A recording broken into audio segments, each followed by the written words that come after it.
Trump's economy hits a new record. Despite the ongoing coronavirus pandemic, Trump's economy is growing. According to the latest reports from the Department of Labor, American businesses hired workers at a higher pace than thought possible in June. U.S. employers hired 6.7 million workers in the month, which makes June the second highest monthly total in recent history. Hasn't been this high since 2000, according to the Labor Department's monthly job openings and labor turnover summary. This marks the second high for Trump's American comeback. The actual highest total was hit in May when businesses hired 7.2 million workers. Despite the nearly unprecedented rise, job openings remain well below the pre-pandemic levels, but all signs point to progress. This recovery is moving faster than any economist has predicted. The Democrats must be furious. Chicago BLM organizer has a shocking defense for looting.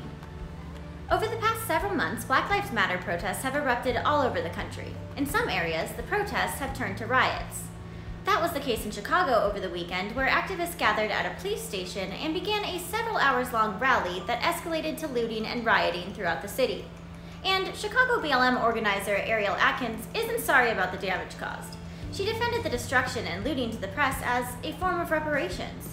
She said, "I don't care if someone decides to loot a Gucci or a Macy's or a Nike store, because that makes sure that person eats. That makes sure that person has clothes. That is reparations." And she justified the criminal action further by saying it's fine because they have insurance. Anything they wanted to take, they can take it because businesses have insurance. It seems those who attended her rally followed her advice because hundreds of thousands of dollars of luxury items were stolen on Saturday night.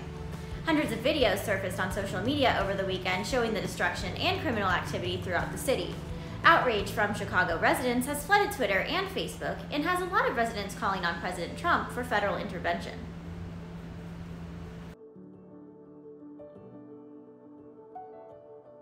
President Trump comments on Biden's VP pick. On Tuesday, Joe Biden announced that he had chosen Senator Kamala Harris as his running mate, and President Trump couldn't wait to comment. It seems that he is very pleased with the pick. He told the media at a press conference that she is a person that's told many stories that weren't true.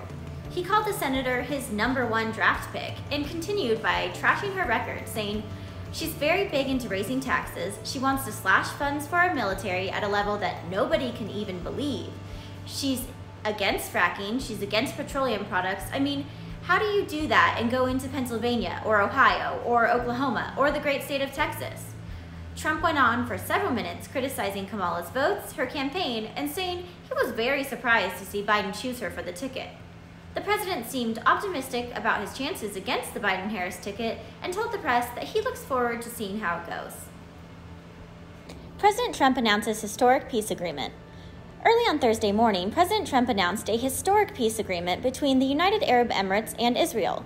Huge breakthrough today, the president tweeted, historic peace agreement between our two great friends, Israel and the United Arab Emirates.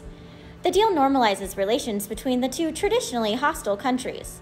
In a joint statement released by Israel's Prime Minister Benjamin Netanyahu and the UAE's Crown Prince and President Trump noted that the historic diplomatic breakthrough will advance peace in the Middle East region and is a testament to the bold diplomacy and vision of the three leaders and the courage of the United Arab Emirates and Israel to chart a new path that will unlock the great potential in the region.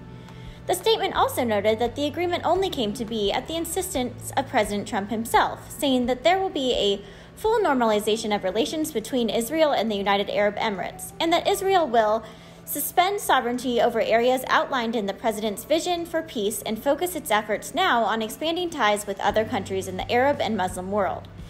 This is fantastic news for the stability in the region and a terrific bragging point for the Trump campaign as we head into the final months before Election Day.